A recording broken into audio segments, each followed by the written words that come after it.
ሰላም ተመልካቾቼ እንዴት ናችሁ? ደህና ናችሁ ወይ? አለውን እግዚአብሔር ይመስገን። እንግዲህ ተመልካቾቼ ባለፈው እንግዲህ በተለይ ይሄ ፕሮፋይል ላይ ወይ ደግሞ መጀመሪያ ላይ ያስገባውላችሁ ቪዲዮ ብዙዎች ሲያነጋግር አይታችኋል ማለት ነው። ምክንያቱም እንግዲህ አንዳንድ ልጆች በአጋጣሚ ሆነ እቺ ልጅ በተለይ ከአረቡ ጋራ ትዳር መስረቷ እንግዲህ እሺ ገዳሚ ሲሉ አይታችኋል። አጀብ እስኪ ላገር ይሰው። ስለዚህ ውድ የሀገሬ ልጆች የምታረጉትን ነገር ተጠንቀቁ። የሆነ ነገር ከብቻ ፈጽማለች ቪዲዮ ሲንሸራሸር ብቻ ምን ልበላችሁ ብዙ ነገር ሚዲያው ላይ ሲታይም ሌላው ኮንግራም ያላለ ደስ ያላላችሁ ልጆች ብዙዎቹ ኮሜንታችሁ ስታስቀምጡ ነበር። ነገር ግን ዛሬ ላይ ግን ይሄው ማዳም ጉድ ሰራችሁ ማለት ነው ባሏ። አንዳንድ ልጆች ቢቀርባችሁ ካገባችሁም ደግሞ ፍቃደኛ ከሆነላችሁ አንድ ቤት ለመኖር አትስማሙ። ለምን አንዲት ክፍል አትሆንም? ወጣችሁ የራሳችሁን ነገር አብራችሁ ለመኖር ሞክሩ እንጂ ከማዳም ጋራ አንድ ላይ ሆናችሁ ትዳር ለመመስረት ህይወት ለመመስረት በፍጹም እንዳታስቡት። እና ሰውየው ጉድ ሆኗል ማለት ነው። አረቧ ጉድ ሰርተዋለች። ጉድ ነው። ብቻ የሚሸቃሊት ጉድ አልቅምና እባካችሁን ውድ ሀገሬ ልጆች ራሳችሁንም አደጋ ላይ ጥላችሁ እና ሌሎችንም አደጋ ላይ እና አሁን ላይ እንደምታዩት እንግዲህ ሰውነቱ ምኑ ሁሉም እንግዲህ በባባ ጨክና ማዳም ጉድ ሰርተዋለች ማለት ነው። ይሄ ግን ለምን ሆነ የምታየው ነገር እነሱ ሽቀርቀርቀር ሲሉ አላስችል ብሏት ነው ማለት ነው። ምን ልላችሁ ፈልጌ ነው፣ እንዲህ ያለ ነገር ካቀም በላይ ሆኖ የምትመሰርቱ ትዳር እንኳን ከሆነ እሷ ቤት ለመኖር አንድ ቤት ለመኖር አታርጉት፣ የምር አታርጉት። ምክንያቱም ጥሩ አይደለም። ዛሬ ላይ ብዙ ነገር ቢላችሁ፣ ዛሬ ላይ ቢያስማማችሁ፣ እሷ ምንም ፍቃደኛ ብትሆን እንኳን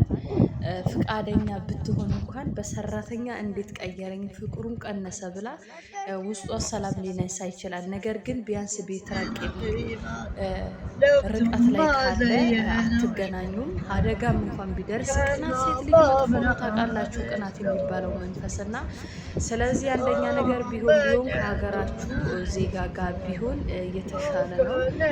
ለገንዘብ ብላችሁ አንዷም ዛሬ ላይ ምንድነው ሪካርድ ስታስመጣ ኔቨር ሰጥሻለሁ ከሊ ወሊ ፍሉስ ምንም በቃ እያላት ነውና የንቀታቸው ጥግ እያሳዩ ነው። በራሳችን ባንዋረድ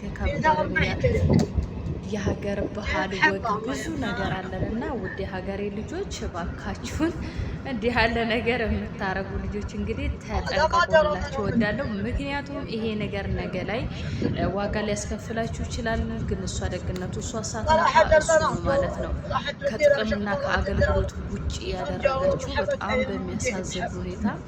ስለዚህ ከዚህ ላይ ብዙ ነገር ትማራላችሁ ማለት ነው። ምክንያቱም እንደዚህ የምታረጉ አንደኛ እንኳን ካደረጋችሁ ከማዳም ቤት አብራችሁ ለመኖር እንዳትስማሙ።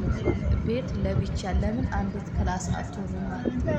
ስለዚህ እዛው እየሰራች እዛው አብረን እንኖራለን። እንዲህ ያለ ገለመሌ የሚባል አይሆንም። እንዲህ ያለ የሚያደርጉ አረቦች ደግሞ ማን መሰለቻችሁ?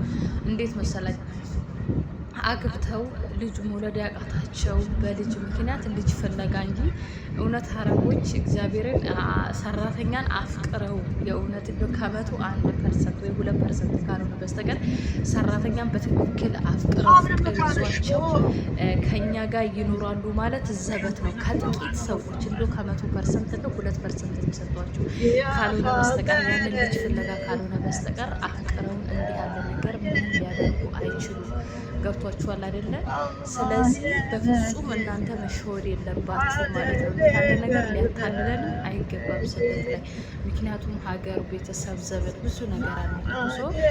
ስለዚህ በእንዲህ ያለ ነገር እባካችሁን እንዳትታለሉ፣ እንዳትሸወዱ፣ ራሳችሁን ትቆጡ። እነሱ የእውነት አፍቅረው ነው ከብር አይተርፉ፣ ከብር ሊያልፉ አይችሉም። ስለዚህ የምናረጋቸው ነገር ምንድነው የሚሉት? ምን ይሰጣቸዋል? ለነሱ ሞራል ይሆናቸዋል። ከዛ በኋላ ብሩ ያታልለናል፣ እንገባለን። ልጅ ያጡ ናቸው አብዛኛዎቹ መውለድ ያቃታቸው። እንዴ እኔ ከዚህ በፊት አቃዷ እንዴት የሀገር የትግራዋይ ተወላይ ነች ልጅቷ። በቃ አገባሻለሁ ብሎ